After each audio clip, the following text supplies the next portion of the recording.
All right, welcome back to Joe on Joe. It's me, your host, Joe Slepsky, and we are back in Los Angeles for an exciting episode. It's the second episode of the DIC, so technically, ladies and gentlemen, I think it's season 4 of DIC. Now, as we talked last week, I like these DICs a little bit better. I feel like the quality came up.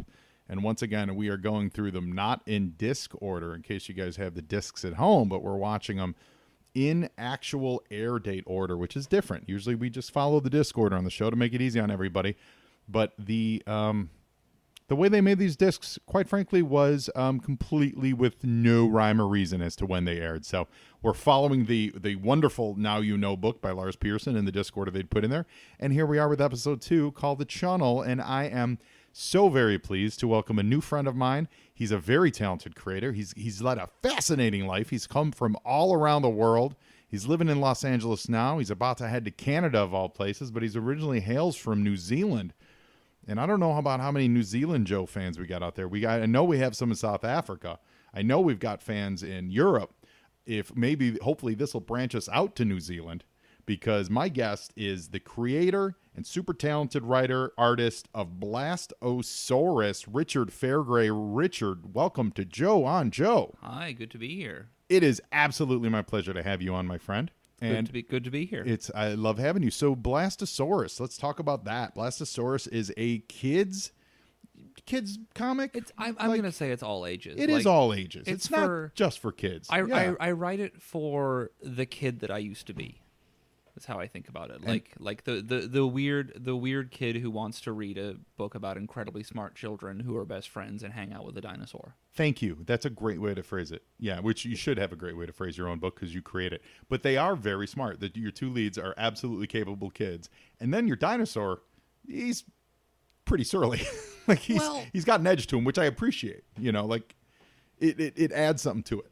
It's one of those things that we go back and forth on it a lot, because the natural inclination when you're writing a dinosaur is to write him as like an old man and have him be kind of a grump.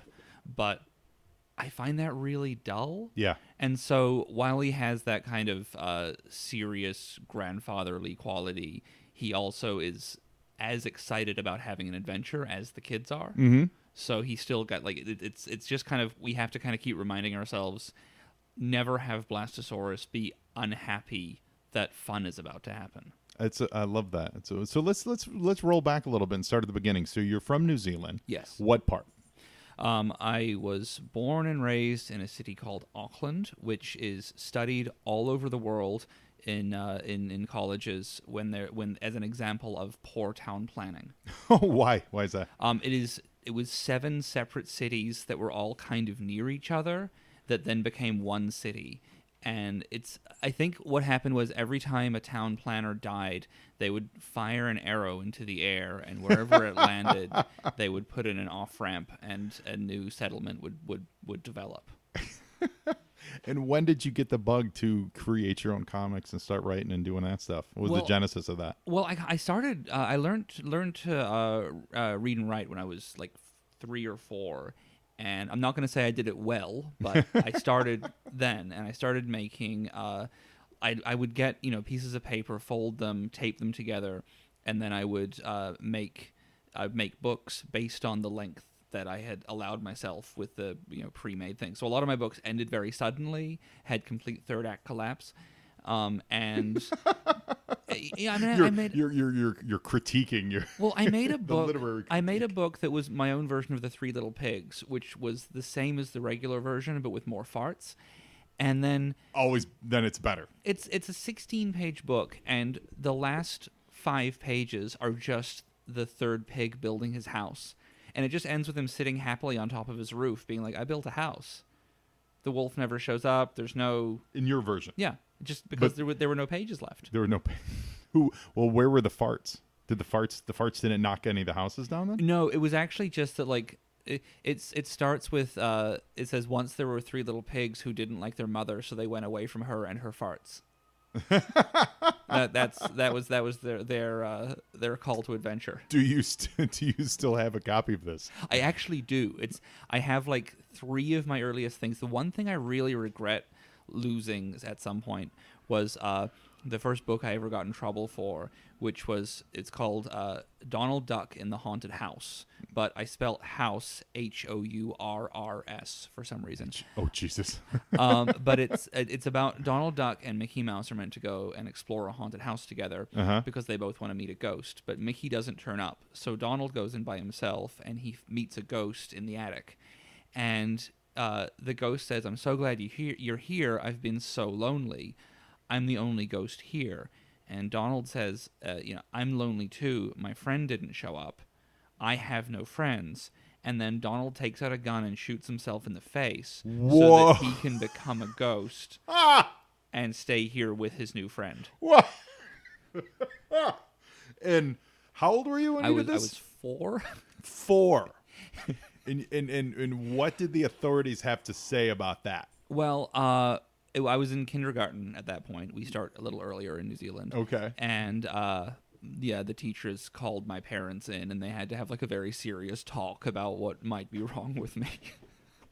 And what was the verdict? Well, what was interesting is my parents got called in, and they thought that it was about that book because my mother had seen the book.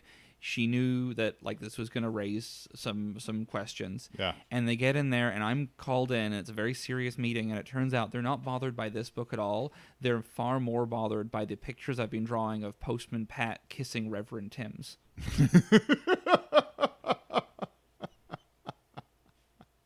So it sounds like you were a square peg in a round hole from the start. Let's just say my art was not appreciated. Yeah, you're unappreciated in your time. So, what age did you do Blasto? Like, when did that first start? When did it become a thing? Because Blasto was the top selling. I don't know what the current sales rate, but it was like the top selling comic in New Zealand for a time, right? So when I started making comics, when I was 7, and then just kind of kept making and publishing them my whole life. And I went to art school, and I did a whole lot of like very serious, introspective graphic novels that were trying very hard to be taken seriously. Yeah. And the whole time, all I really wanted to do was something about a dinosaur or something about a big monster, because I like really fun comics. Then when I was 22, I had a big night out the night before, and and I was sleeping very late. And I used to have, I still have a stuffed dinosaur that I sleep with, and that's to rescue anyone else who I share a bed with, because I'm not a violent sleeper, but I am a grab on and choke sleeper. Like I will crush whatever is near me. So I have a dinosaur to do that too. And my friend came in wanting to go out for breakfast, and she pulled my covers off, and I was there, and I was clutching my dinosaur and a little toy ray gun, and she said, "Wow, Richard, you're like the envy of every 8-year-old in the world, hanging out here in your fort where there are no girls allowed. Do you call it Fort Dinosaur Gun?" And I said, "No, obviously I would call it Fort Gunnosaurus." And then I started following her around with the gun and the dinosaur, going, "Gunnosaurus, he's gonna getcha. He came from prehistoric time to fight prehistoric crime." And then I turned that into a poster that was a fake ad in one of my other books. And then I kept thinking about it because he was like such a fun-looking character, this like Triceratops with no frill, because I think the frill on Triceratops is ugly. So just like a round head. He was actually based on the guy I was seeing at the time who had a perfectly round head. So I designed. By the way, hot tip: do not design the character that you'll be drawing for the rest of your life on someone who you're probably going to break up with pretty soon. Noted. Like, it's just a bad idea. So I drew this poster, and I just kept thinking about him and kept wanting to like find a fun story there. And then we changed it to Blastosaurus, and I made this little 7-page preview comic where it's just him stopping a bank robbery. And I didn't really think anything of it. I was never going to publish it. There's no so New Zealand only has like 4 comic book stores, and I think back then it only had 3. And that's in the entire country. So wow. there's not a lot of avenues for selling books outside of conventions. Yeah. And I'd been doing these conventions at that point for maybe 8 years. And I was bringing in enough money to kind of like keep things going while I was in college. But my plan was finish college, stop making comics, and get a serious adult job so that I could be miserable like all the other people around me. And I thought I'll spend my life savings making a film. It will be a terrible film about comic books, but I will love it. And then once I've done that, I'll have burnt through all my creativity and I'll become a high school teacher. And so I trained to be a teacher, made this film, spent 4 months editing this thing, and then I discovered that the person filming, operating the camera, had been switching back and forth randomly, it seemed, between standard and high definition. Oh boy. And I was like a third of the way through the footage, and then suddenly a whole lot of it was just unusable, and I'd spent every penny I had. Oh no. And I was like feeling very down. Feeling like very down about everything, and obviously very depressed. Everything is falling apart. I've got no way of salvaging this thing. And then I'd been in this relationship with this guy online, and he then says, I didn't know he even knew that I made comics. And it turned out he had tracked down some of my books, shown them to some people he worked with, and he called me to say, hey, I want you to come to Australia and live with me. And I think I can get your books in front of the right people because I'm here working on the Wolverine movie, and I can show your books, some of your comics to people and see if we can get something happening with them. And I was like, I got nothing else going on, sure. And so I kind of flew to Australia a week later, and in that week, I thought, I'm just going to see what happens with Blastosaurus. And so I made another preview comic and took it with me. On my first day there, went out for lunch with this executive from Fox who was planning on leaving Fox to start his own company. Mm-hmm. And during the lunch meeting, he optioned Blasto and 2 of my other comics. Whoa! For basically no money, but he had a lot of really good people who were going to be with him in this new company he was starting up. And it seemed, I was 22 years old. Sure, of course. Yeah. It seemed amazing, and everything else, from movies, you hit rock bottom, something goes horribly wrong, the next thing has to be magical. Mm-hmm. So I was like, sure, this is happening.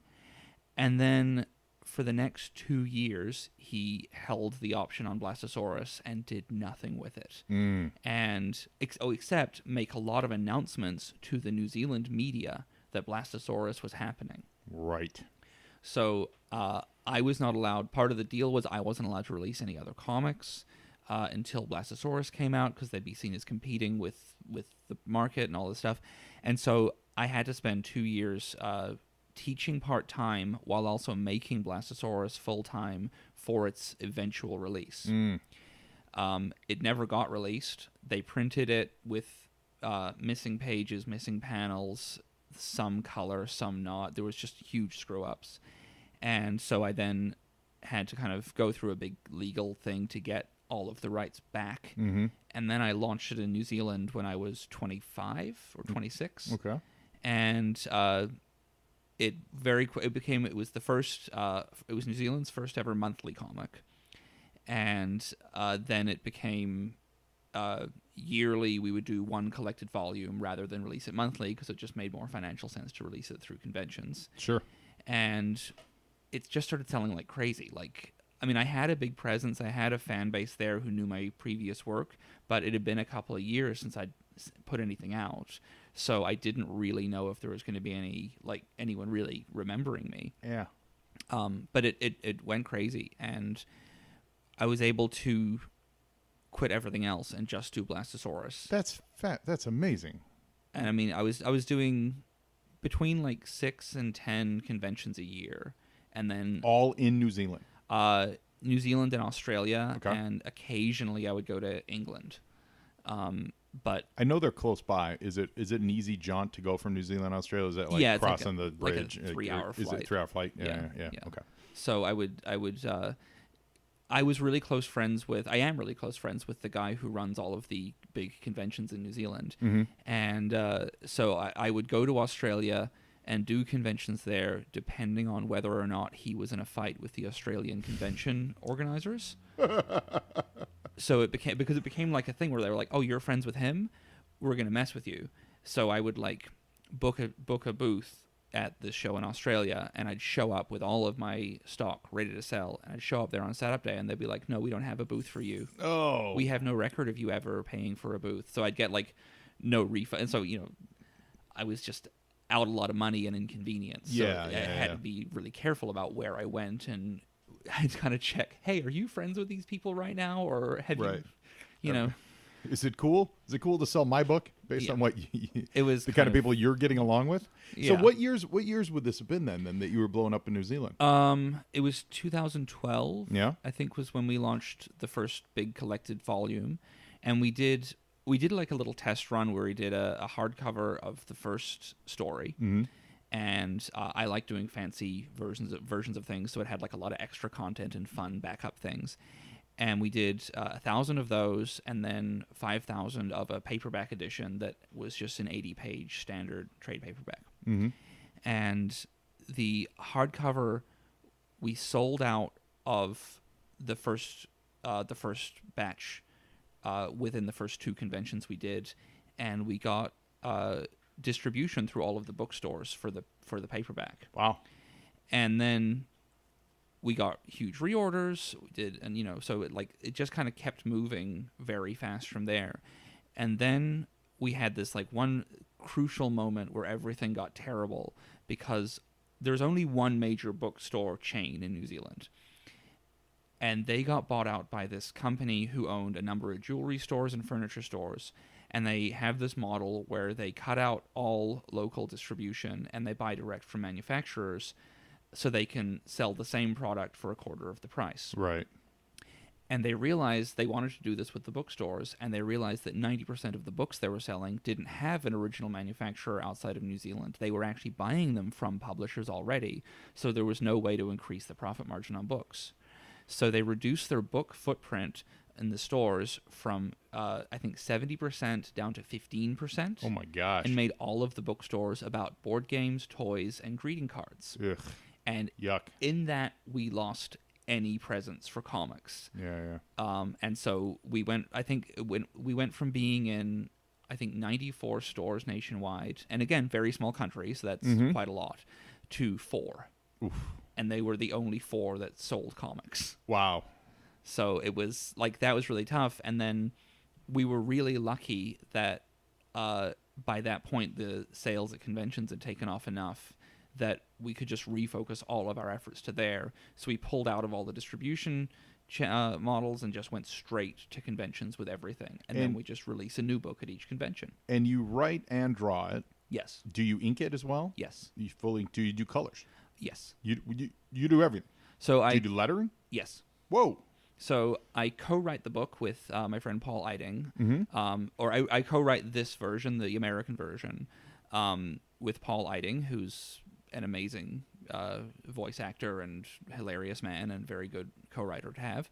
And we've been working together for about a year on this.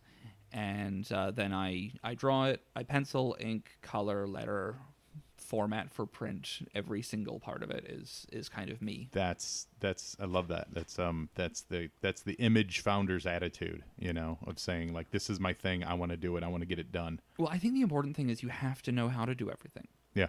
Because, like, at the end of the day, if, even if someone else were to take over some big part of it for me, if someone else wanted to do the coloring or the whatever, and the book is at a point where we can justify bringing someone else on board, it's nice to know that if they send it back to me and I'm not happy with something, I know how to fix it myself, rather than that kind of back and forth thing of like... I agree 100%, especially not just with like creating comics, but with almost any job you have. When your boss or when the guy in charge and the guy making the decisions actually understands the processes and all the tendrils that go into it, they don't have to do it on a day-to-day. But when they get it, when they understand it, it is such a more rewarding experience, because then you can have shorthand conversations and they get what you're talking about, like right now. Yeah. That's one of the, I believe that's from, bringing it back to G.I. Joe, I believe that was Duke's file card, that he led from the front, like he led from experience, because the soldiers in the trenches knew what he was up to. Which brings us to, you mentioned the American version. So now you come to America, and you're here. You came about a year ago now. Yeah. And you're now doing Blasto through Golden Apple Books. Yeah. Which is the book arm of Golden Apple Comics out here in California. Yeah. And issue 1 just dropped, and I'm excited to say that I enjoyed the heck out of it. That's good. Really liked it. I was very impressed with all aspects of it: writing, drawing, penciling, inking, lettering. So I was going to say congratulate to your team. To be fair, but I guess it's just you. If I've done and my Paul. job well as an inker, you won't see the penciling. Yeah. Nice. Or as an eraser then. No, I don't use one.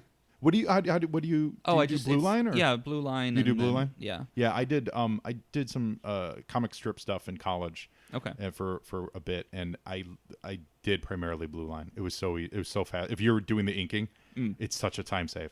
And I think what's nice about the blue is it makes the finished piece of art look like more special as an object. Yes. You know, people always talk about they want to prove that comics are art, and I actually disagree. I kind of hate it when we work in an industry that is like, we're low culture. Comics are low culture, and we should actually embrace that and enjoy it. Yeah. Because like, we're disposable. We're it's an ephemeral thing. You buy a comic, you read it, you forget about it. This idea that people have of let's put our pages in a gallery show because they're the equivalent of the Mona Lisa is nonsense, because the Mona Lisa would actually not be a very special thing if there were 25 of them produced every month. True. You know, there's no like I hate when you see people who are like, I'm going to frame a page of comic art. Like, if you really like the picture, sure. As I look over your shoulder down my hallway, I've got like 5 framed pages of Simonson. Yes, but you wouldn't say that it was high art. You've done it because you like those pictures. Yeah, I'm a huge fan of the artist itself. I do think that I think there's room in that conversation though for certain. There are some pages that you see the artist has gone above and beyond. Absolutely. I'm just saying, don't put it in a gallery. Yeah. Well, yes and no. I don't know. I can't say that I agree with you entirely on this, Richard. Okay, let's fight. Yeah. Let's totally fight. I think that there are. I think there's some artists and some pages. Here's what's weird though is when if you're looking to frame it solo. If the artwork is doing the job that it's designed to do, there's a preamble and a postscript to what that image you're looking at. That is, if you frame and put it on a wall that you're not seeing, and so that's always going to be something missing from that piece of art. Mm-hmm. And if it is too much of a singular vision, then it's not really doing the job in the comic book itself. Yeah. So I will agree with you that hanging it on its own. The appreciation is more about it in larger context. Does that make sense? Yeah, I mean, I think I'm not saying that comics are not an art form, of course, but I'm saying that an artwork is not a page of a comic. A completed comic book is an artwork. Okay, because it's part of a whole. Yeah, a page of a comic is a corner of the Mona Lisa. Yeah, and Although actually, apparently, the Mona Lisa was originally significantly larger than it is, but while he was painting it, they built a new door on the room that he was painting it in, and they had to cut it down to fit it out the door. How big is I've never seen it in person. How big is the Mona Lisa? I think it's quite small, but I think it was about. I think what is, and I could be wrong on this. This could be like one of those apocryphal tales. Yeah. You know, the whole cutting off the ear thing. But what I've heard is that what we see now is the middle ninth of the original. Really? Apparently she was sitting under a big arch and it was all... Really? Yeah. Well, I'm always... it always freaks me out when... Like, I was reading an article about some art theft recently. Like, they think they discovered some fabulous art that some people had stolen 20 years ago and blah, blah, blah. And they talk about how they stole it and they just, like, took a razor, literally cut it out of the frame. And just the shrinking of that. And I know that not even just in theft, but just in general. Like, there are... Like, if they drew it 3 feet wide over the years, as it's changed frames, it's gotten smaller and smaller because of you know what I mean? Like, various people have stolen, rolled it up, you know, like over the hundreds of years that they've literally gotten smaller because they've been reframed or re-this or rehung or re-that. And that always blows my mind.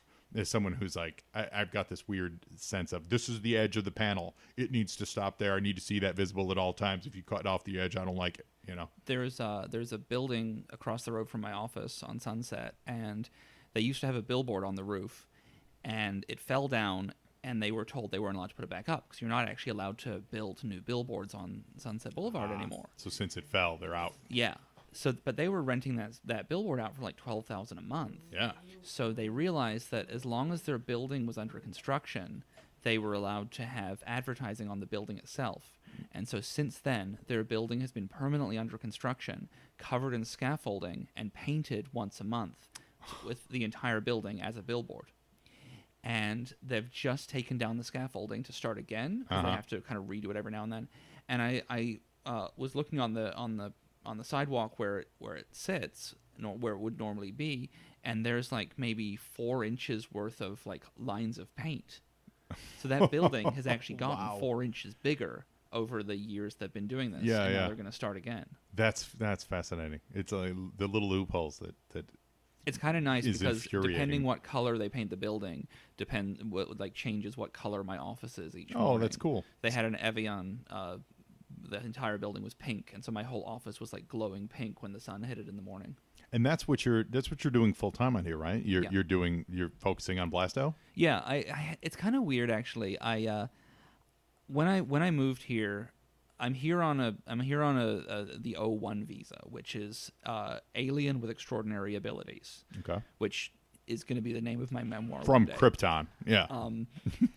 It means that you're allowed to kind of it's a great visa, hard to get, but you're allowed to work in your chosen field without necessarily being linked officially to one employer. Got so it. if a job ends, you don't have to leave the country straight away. My plan was to come out here and spend like 6 months to a year just making a bunch of stuff, putting Blastosaurus on hold for a while once I left New Zealand, and just like figuring out what I wanted to do, and figuring out where like what could take off, get to know people, all that kind of stuff. Mm-hmm.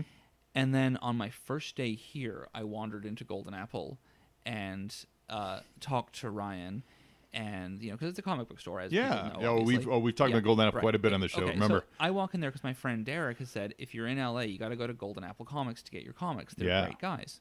So I walk in and I say, "Thank you, Derek." Hi to Ryan, and he says, I say, we have a mutual friend, Derek Robertson. Derek Robertson. Yeah, he's great. I love Derek. And he said, how do you know Derek? And I said, well, actually, I met him at a convention years and years and years ago, and he did a cover for my comic. And Ryan says, oh, you do comics? And I said, yes. He says, do you have any with you that you can show me? I was like, I can show you my Instagram. Mm-hmm. And then 5 minutes later, we're like out the back of the store having a meeting about all of my books that I've got and what I'm doing in America and all this stuff. And then an hour after that, I get a call from him being like, we're starting this publishing company. We've got 2 titles. We weren't really looking for another one, but we'd really like to publish Blastosaurus, all of the New Zealand content. And I said, stupidly, that seems like I'd be really bored by that. How about I make new stuff for you instead? And he said, well, we're going to pay you either way. I said, great. And Ryan's good for that. Rather than getting paid to do nothing, I, on my first day, took on a job that consumes every minute of my day.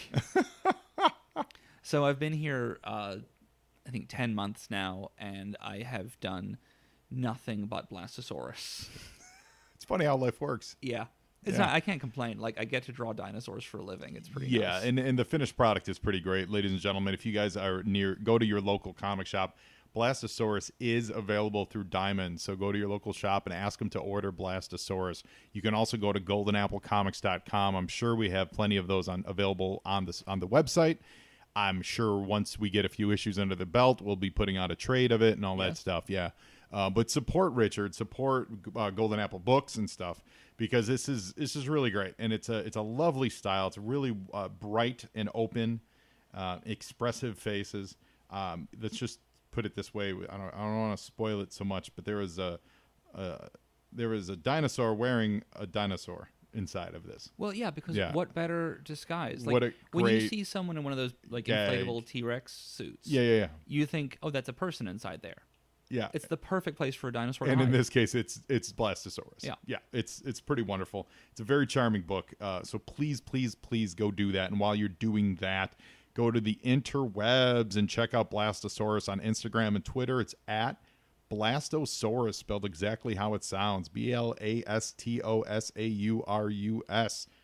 And go to the Richard Fairgray, Fairgray.com. Fairgray. Richard, when I was Googling you just for background stuff, I accidentally put in Fairgrave, and turns out that's the lead character of a series of like Harlequin romance novels. Yeah, I have to assume that's based on. Yeah, and I was like, Richard is moonlighting here. He's quite the erotic specimen here. So make sure, but check Richard out, and hopefully you can share this with some fat pals in New Zealand. And if you guys are in New Zealand and hearing this, Golden Apple will ship to New Zealand, so we'll get the stuff to you. I know there is a strong contingent of G.I. Joe fans in New Zealand, because we had an artist from the G.I. Joe comics as a guest at one of the conventions, and his line was bigger than any line I've seen for any other comic guest. That's fantastic. Well, the Joes had a big presence in New Zealand, Australia, that part of the world, because the Dreadnoks were from there. And the Dreadnoks were the biker gang. What is your personal experience with G.I. Joe? Literally none. Okay. I've seen the Community episode that yep. is based on it, so I have like some understanding of the structure of it. Okay. And I guess it was a pretty well done episode. But I thought I don't is G.I. Joe a character, or is it? Well, originally it was. It was a competitor to Barbie back in the 60s. He could waste Barbie. Yeah, well, like, sure. I mean, but that's combat, I just feel like surely, that's right? just misogynistic of you. But yes, he's got weapons and stuff. Oh yeah, right? and Kung Fu Grip. Yeah. So he originally was a 12-inch doll like that. Okay. And he had his in the 70s they gave him his adventure team, which they branched out and gave him, like Barbie had Skipper and Ken. G.I. Joe had different buddies that went on the adventure with him, right? Yeah. And they would do things like spelunk caves and explore Mayan jungles and all those kinds. They weren't fighting wars. They were just having adventures. They were going into space and things like that. Then in the late 70s, with the oil prices going up and gas, the gas shortage and all that stuff, the cost of plastic got really, really expensive. So they stopped producing the G.I. Joe line, and they were like, all right, how can we revive it? Along came Star Wars with the 3 3/4-inch ones, and in the early 80s they were like, okay, well, let's do G.I. Joe as 3 3/4-inch. They contacted Marvel. There's a whole bunch of details there that we're glossing over, and Marvel said, okay, we'll do the story for you, like we'll create this background, because Hasbro said we have G.I. Joe and Cobra, the bad guys, and that's it. Or actually, I don't think they had Cobra. They just had G.I. Joe, and Marvel said, well, who are the bad guys? And they were like, so this we don't one know. Of these, like, this is a line of toys before the comic. Yes, it was totally a line of toys. So you just had to make up your own. Yeah. So they went to Marvel, and Marvel said, well, let's do a comic. Let's do a comic, but more than that, you need bad guys here. Yeah. So you should, okay, well, here's a guy, Cobra Commander, and here's Cobra Soldier. Okay, Cobra the enemy. And then with Larry Hama at the helm, they fleshed out that's the writer. Of the G.I. Joe comic book. That might have been who had the line in New Zealand. Yeah, it was. Was it Larry? Yeah, it was Larry. I thought he was the artist. Well, he did pencil probably the best G.I. Joe issue ever, and he is a very talented penciler, but primarily he's the writer. We did a panel together. Oh. And it was so fun the way that guy was able to like cut down stupid questions. That man has like the calmest energy. Oh, he's great. And this person got like very kind of aggressive with him in the panel, asking him, because he was in the army, and he's done. Yeah, he was in Vietnam. A lot of the stories are based on guys that he served with. Yeah, but he kind of didn't bring. This guy was like, why don't you tell true stories? Why don't you tell? And he just looked at him. He's like, because I don't want to, because they're mine. Yeah. And it was like this silence. Yeah. That's great.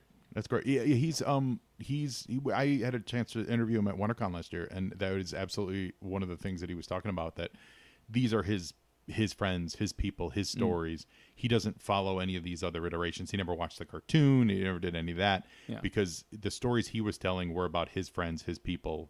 You know, they were based on his wife, his, you know, etc. Yeah. So yeah, but he's great. He bases the characters on them, but he won't tell stories of what happened to him when he was, you know, seeing action. Yeah. Because he's like, that's not. Yeah, and I would say to the person asking for that, that's really not what G.I. Joe is about. That's one of the reasons why I love it. It's not about. There is the military aspect of it, obviously, but it's really about the interrelations, and that's the reason why I think I know I love it all these years later, and why a lot of people still cling to it. It's because of the personalities and the way that they interacted, not necessarily here's D-Day, you know, here's this D-Day reenactment with G.I. Joe. It's not about the military action. It's about here's how this character reacted in this situation, and it was amazing and memorable and awesome. And it's such a huge departure from the original gastrointestinal Joe doll. Yeah. Well, there's not as many farts in G.I. Joe as there really were in the gastrointestinal doll.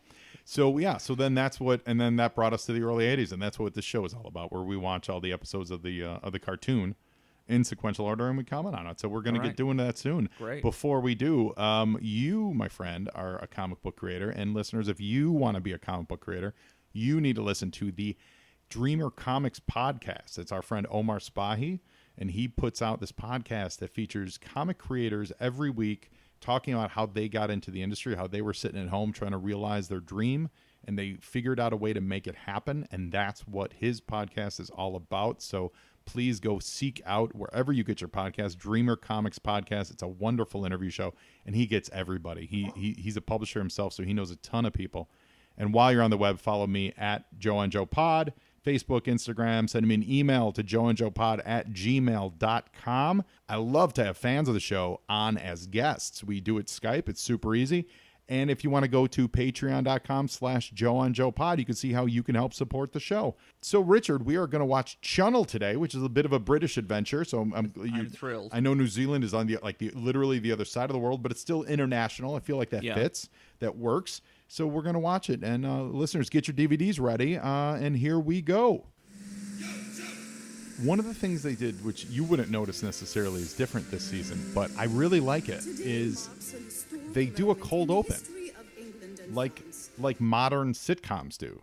Yeah. But I don't know what kind of, and I want to find out what kind of cartoon action was going on. Can we address like the terrible establishing shot that just cut to a very slightly different angle? This is this is ugly. Well, listen, it's still produced on a budget for sure. But they are straight into the action here. They don't fool around. But they do a cold open. So we've got this is the first appearance of Pleasure is all mine.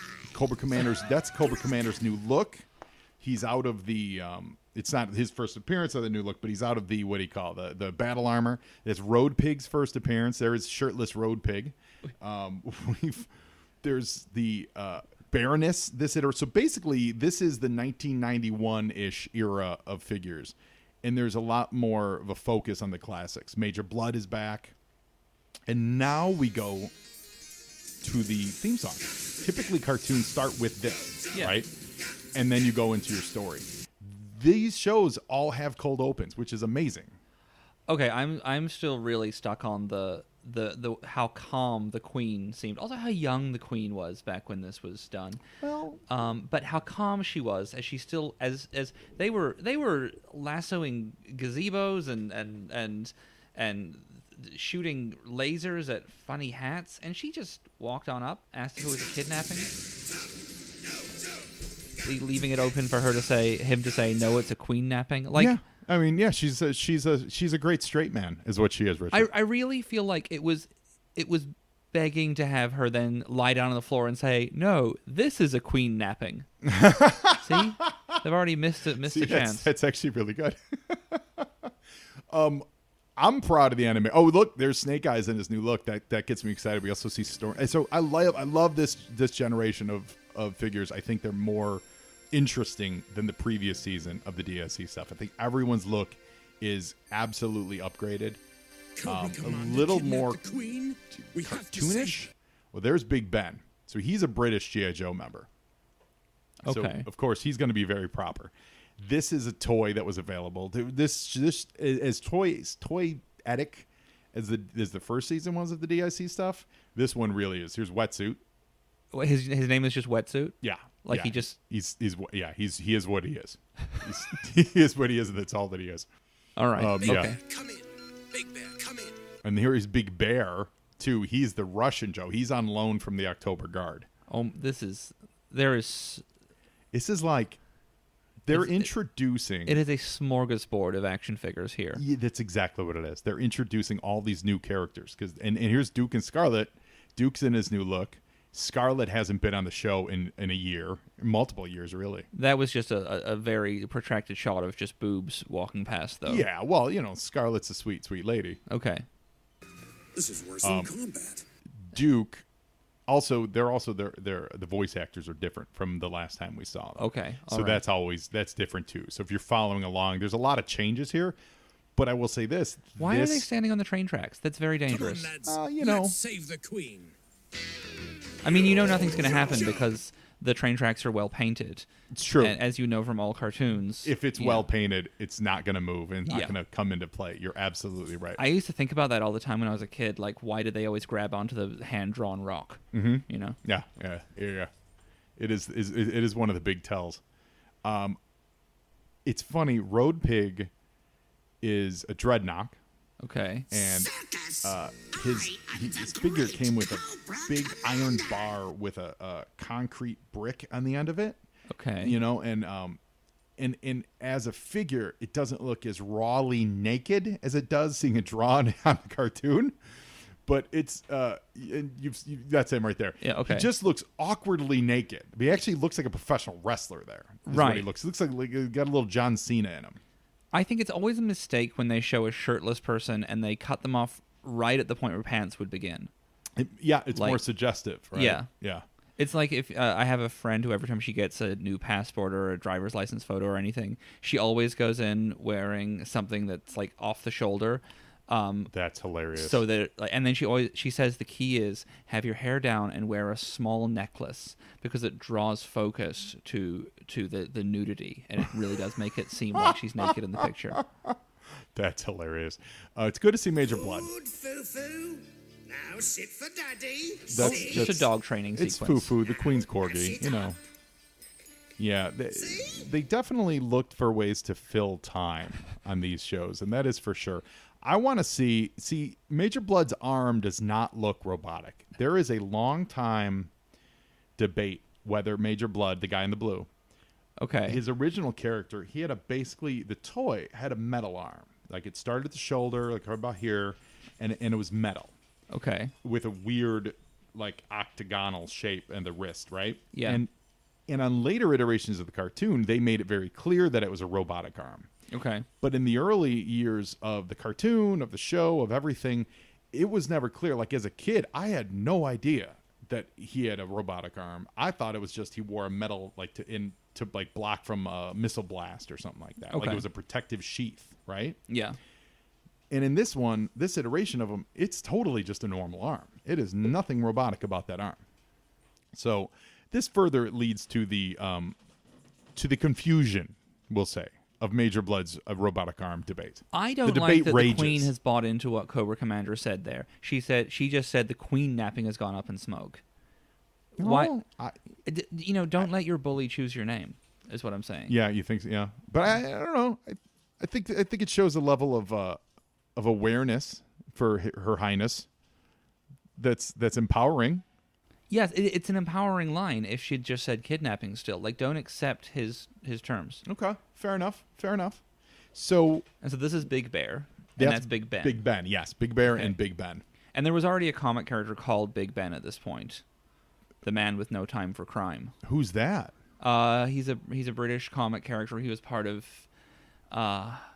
He's in Miracle Man. Oh, okay. Yeah. Yeah, Well, that's a great catchphrase. The man with no time for crime. I mean, calling a British dude Big Man, it seems like a no-brainer. Yes. I'm down with that. Yeah. But it wouldn't be the first time that Hasbro ran into some issues with copyrights and stuff. There's multiple characters that they named. One thing, a Roadblock, for example, they somehow around this time they lost the copyright to it, so they had to create a new character. So Roadblock, does he just cause traffic issues or Pretty much, yeah, pretty much. He just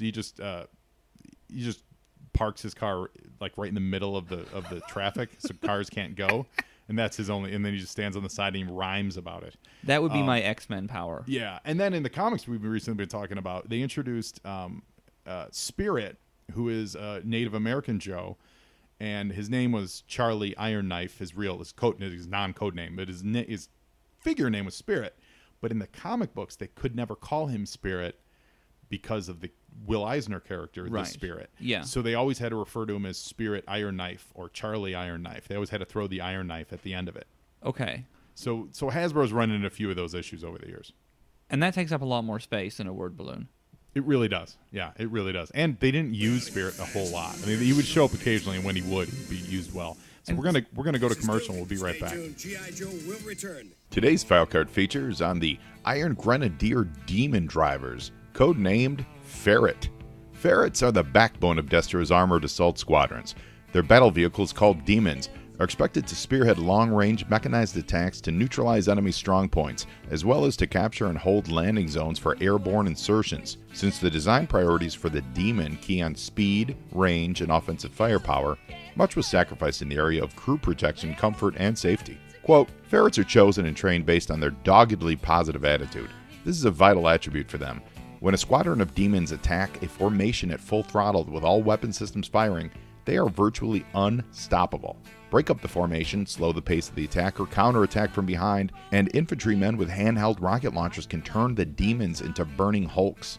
Their motto should be, quote, don't look back. The Ferret is brand new to me, ladies and gentlemen. I gotta be honest. I did not get into the Destro Iron Grenadier era. That was right when I left the toy. Seeing these toys, in this case the Demon, the dual elevating multi-ordnance neutralizer, and then seeing Ferret, this is all new. I love that Destro has his own army and stuff, but this Demon looks like just a hodgepodge of throw anything into a tank and see what sticks. It is weird angles, giant strange shaped tracks. There are missiles coming off from every direction, front, sideways, rear, just a monster of a vehicle. And then the driver himself, kind of neat, kind of a snake-like cowl over his head. His color scheme it matches the Destro Grenadier color scheme, so that's perfect. Regarding his file card, I love the phrase, much was sacrificed in the area of crew protection. That's funny. That's kind of par for the course for most Cobra vehicles. And I do like that these guys are doggedly relentless. They're like the Terminator of Destro's troops. That's pretty cool. So count me in as a fan of the Ferret. I like that they've got the fully covered face masks and all that stuff. That's kind of par for the course for drivers. So I'm on board with the Ferret, the Iron Grenadier Demon driver. We salute you. Look at that early CGI. That's beautiful. That is quality stuff. For real though, the animation in this is much better than the previous year, and trust me on that. It is, and that may be damning with faint praise, but it is better than the previous year. This actually looks watchable. What they still haven't done, and I don't think they're ever going to do, is improve the music quality.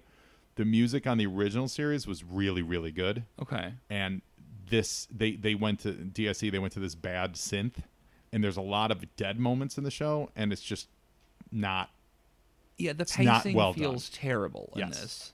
Yes. It feels like I think this might be a reason why I never watched it as a kid. I was like very into Ninja Turtles. Well, and that's so fast. did this air on TV when you were Yeah, growing it up? definitely did. I remember other kids having G.I. Joe toys. But it was like this and Transformers were two things that just never kind of crossed my path for some reason. What were you into? Ninja Turtles. Yeah. And pretty much nothing else. Like I was very heavily into Ninja Turtles, New Kids on the Block, but only for their animated series. Okay. You do know that right now at Golden Apple we have issue 1 of the NKOTB comic book. Sitting Everything on the about shelf, that right? makes me sad. You sad because you don't have it? No, I Do you want it? No. I'll pull it for you. Every time I see one of those, like the Saved by the Bell comic or the Clueless comic, it always lets me down. Oh, sure. But that's what NKOTB did best.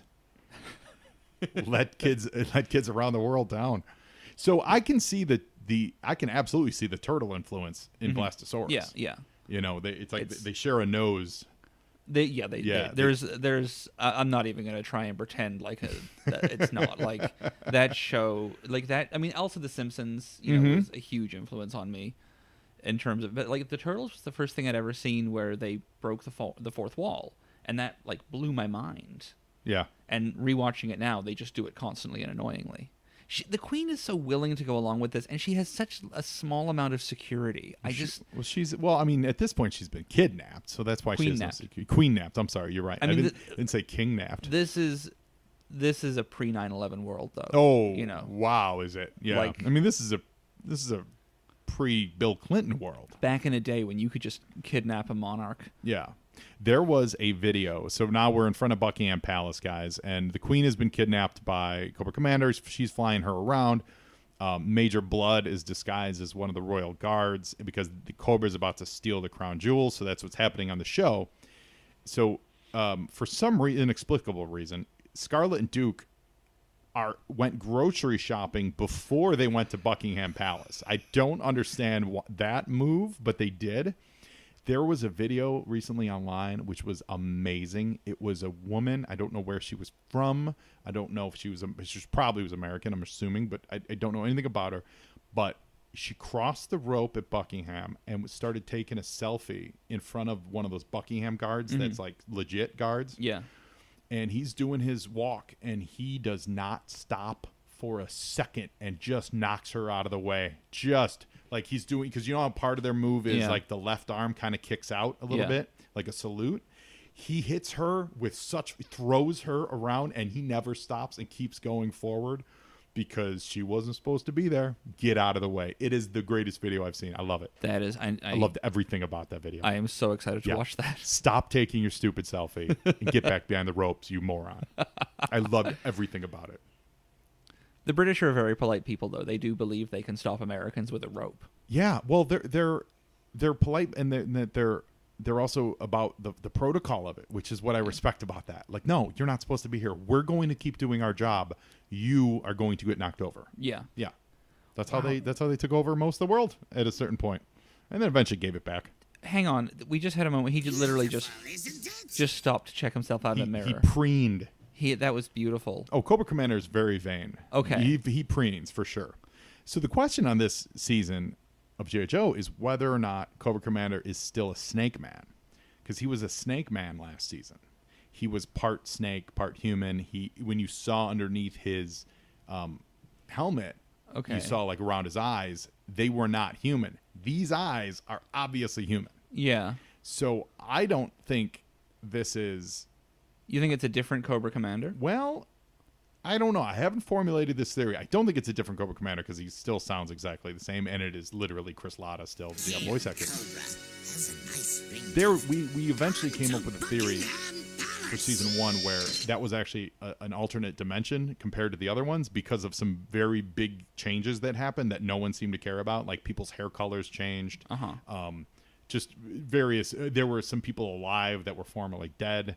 Things like that. So it's like, well, maybe that was an alternate universe. So this might be another alternate universe. They had just said goodbye to structural integrity of the channel at this point. Well, that's also true. Yeah. Do you think the people who made the movie Daylight saw this episode? Were very inspired? I hope so. I hope Stallone was watching this with his kid. Yeah. His kid, the one who ruined, although I think he passed away, so we won't say anything poor about him. I do believe he did, so God bless him. Rest in peace, and I love Stallone. So here's just a shirtless.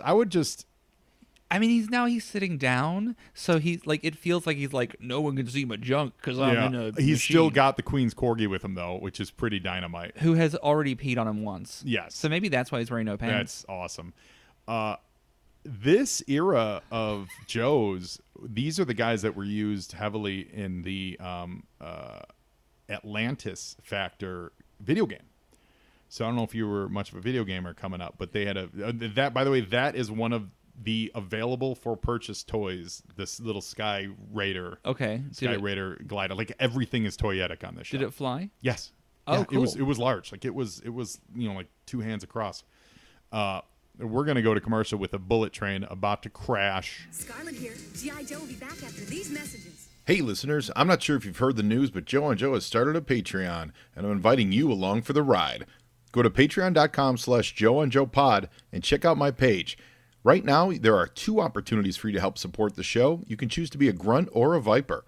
Grunts get access to all the Joe and Joe episodes and early access to new episodes as they're created. Vipers get all that and access to my all-new spin-off podcast, Joe on Joe Illustrated, where I will be breaking down every single issue of the G.I. Joe comic books, page by page, in the deepest dive you'll ever hear on G.I. Joe. So go to patreon.com/JoeOnJoePod and see what's happening over at the Fort Wadsworth Motor Pool. We'll see you there. Yeah, so the train's about to crash into the station. I like Wetsuit's look. You're not familiar with his original one, but it was more of a grayish whatever. This is like black and yellow. Looks like Bumblebee from the Teen Titans. So what were your comics growing up? What were the comics that you read? Oh, I didn't see a real comic book till I was 16. Really? Yeah, I thought even though you were making them. Yeah, well, the reason I started making them was because I thought they didn't exist anymore. Oh. I'd seen them, like, I knew that Michelangelo read comic books, but that was kind of my only, and Bart Simpson read comic books, but, like, I'd never seen a real one. And then when I was 16, I randomly went out and, like, found a comic store. It took 3 hours to get to. And then on my way back, and they were closing down the day that I went there. Closing yeah. to we're done? Yeah. Wow. And I bought, I saw they had this huge stack of old Ninja Turtles comics, and so I bought like 100 Ninja Turtles comics for $20. Amazing. And there were just like random ones from throughout the various different incarnations. Yeah. And then I was walking down the hill Just back like towards it the was bus stop, made and I for see this you. sign advertising a convention. And there's like people lining up, so I just wander up carrying this thing of comics, and this guy who I'm now friends with, who runs the convention, says, "Oh, are you working here?" And I said, "Yes," and he let me in for free, and I wandered into a comic convention.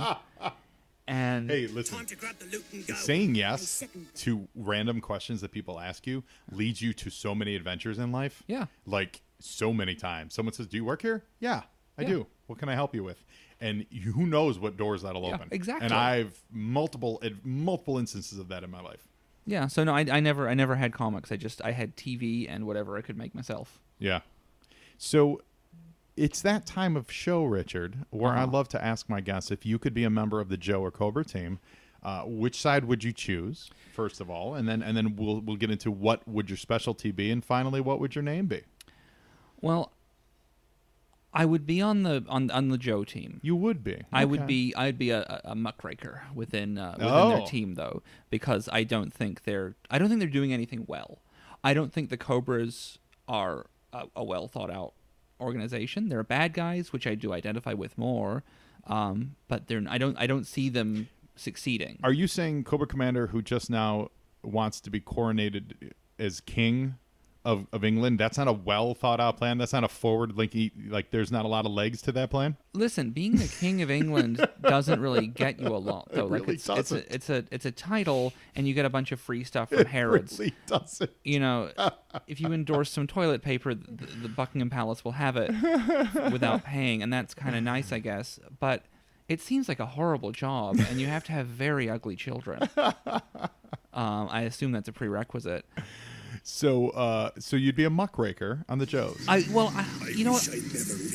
I would want to be the guy who helped them be better organized. Okay. And I also, because of the week I've had, I'm thinking a lot about gut health and what I'm eating. So I think my specialty would be keeping track of the rest of the team's diets. Oh, okay. Yes. And that's That went all a direction I wasn't expecting. all in service of having the name Gigi, spelt Gigi. I'm not even kidding you. Before you opened your mouth, I was going to say your name should be Gigi. Yeah, It absolutely should. Yeah, G because- period, I period, G period, I period. yeah, and Yes. it stands for whatever. Gastrointestinal GI. No. No? Glycemic index GI. Okay, even better. Because I'm keeping track of the order. I have a notepad which unfolds to form a spreadsheet that shows what you're eating, how fast it's going to go through you. You know.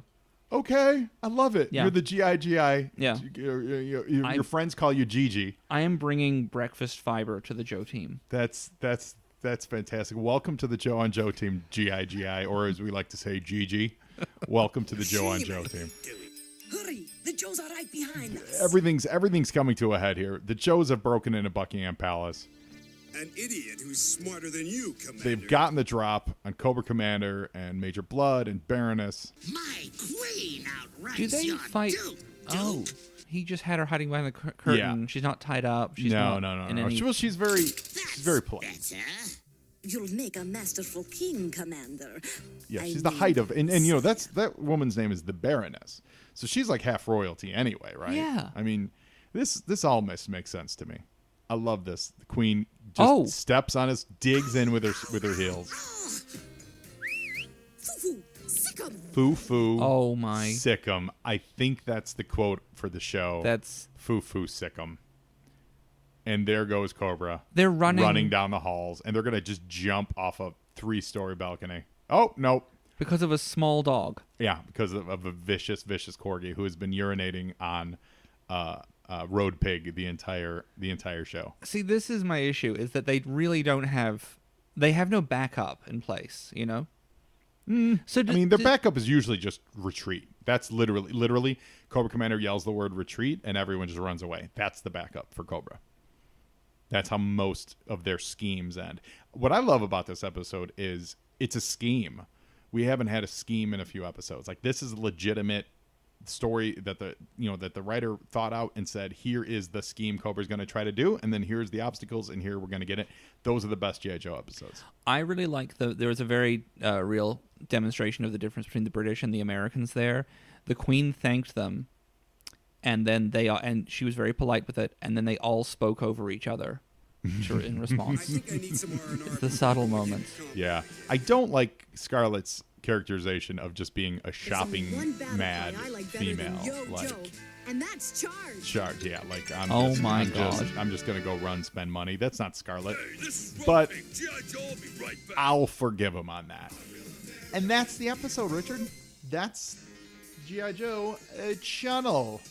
I'm not going to say it's changed my life a lot, but it's changed my Not life a a lot, little. but it's a little bit. That's all we need. A little micro move. That's all. That's Do they all G.I. stick Joe around needs. and fix the channel afterwards? Or They should. Like, They should bring in like Toll Booth and a bunch of like Army Corps of Engineer guys to. is yeah. Toll Booth one of their members? Well, he was their bridge layer, so I'm assuming Oh my he's God. certified to help fix the channel. Yeah. Wow. We miss you, Toll Booth. Toll Booth. We made fun of him a lot on this podcast, quite a bit, because he was. Just, That is what we call home by 5 writing. So, besides Blastosaurus, what are your future plans, man? What can we look forward to from you? I'm very excited. I'm very sad. I only had one real goal in my career, and that was to one day do a Treehouse of Horror comic for The Simpsons. And they've just announced that Simpsons comics are ending in October. They are? Yeah, and it looks like Bongo is going to be closing down next year. Really? Yeah. I didn't hear that. So there will no longer be a chance for me to do a Treehouse of Horror comic. So the thing I'm most excited to put some time aside for in the next month is my best friend Theo McDonald and I are going to make a Simpsons Treehouse of Horror comic and just put it online. Yes, I love it. Like, I figure, why Amazing. not? Amazing. I'm taking a month off from doing any comics at all to build a haunted house That's exciting. for my wedding. When's your And, wedding? October 6th. So we're having a big Halloween wedding with a haunted house. It's a haunted house for your wedding. When's your wedding? Christmas. That's fantastic. But other than that, I don't know. I like to do different things all of the time. At the moment, like, Blastosaurus is a 32-page book every month, plus a variant cover, plus and you're doing all those. I'm doing You're doing everything. everything on it. So you're a busy man. So, But yeah. what I like about you is you've got wonderful energy. As And soon as you I have really the have wonderful time, energy. As soon as I have the time, I'm going to start my comic about it's a group of 5 kids protecting their town against an evil tree. Awesome. That's my next goal. I love it. I love it. Well, Gigi, thank you for being on Joe on Joe. Thank you. And listeners, remember, find Blastosaurus. Go to your local comic shop. Tell them, order me some Blastosaurus. Issue 2 is hitting the stands in September sometime. September 26th, Yep. I think. And issue 1 is already out there. Go to goldenapplecomics.com and get yourself a copy. Richard Fairgray, Gigi, thanks again.